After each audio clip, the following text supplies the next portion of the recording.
Assalamualaikum warahmatullahi wabarakatuh. Perkenalkan saya Nur Najmi Mutia, CPNS di UIN Syarif Hidayatullah Jakarta, peserta Lasar CPNS 2025 Angkatan 4.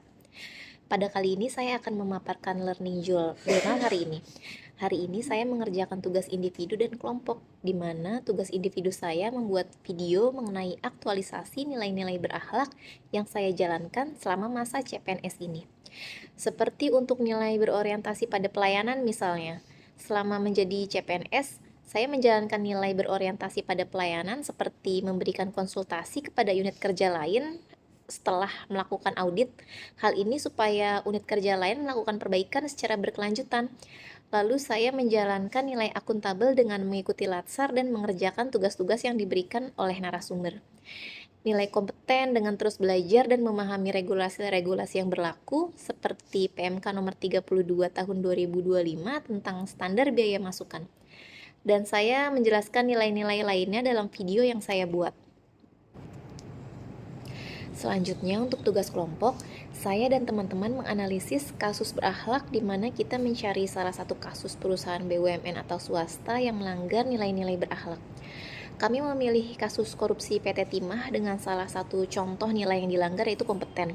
Dalam konteks kasus ini, nilai kompeten ASN tidak dijalankan sebagaimana mestinya. Hal ini terlihat dari kurangnya profesionalisme ASN yang seharusnya bertugas mengawasi aktivitas pertambangan, namun justru tidak menjalankan perannya secara optimal. Bahkan beberapa di antaranya diduga terlibat langsung atau membiarkan praktik ilegal terjadi demi keuntungan pribadi.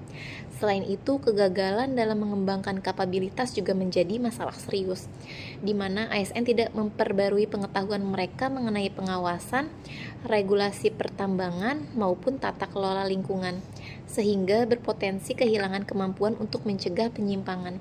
Akibatnya, hasil kerja yang diharapkan tidak tercapai.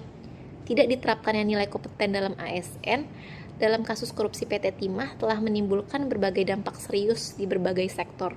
Salah satu dampak utamanya adalah kerugian keuangan negara. Ketiadaan kompetensi dalam pengawasan dan pengelolaan sumber daya tambang menyebabkan kebocoran penerimaan negara. Dalam kasus ini, kerugian ditaksir mencapai triliunan rupiah.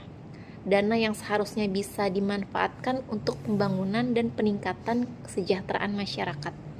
Selain itu, terjadi kerusakan lingkungan yang parah akibat ketidakmampuan ASN dalam memastikan kepatuhan terhadap regulasi lingkungan.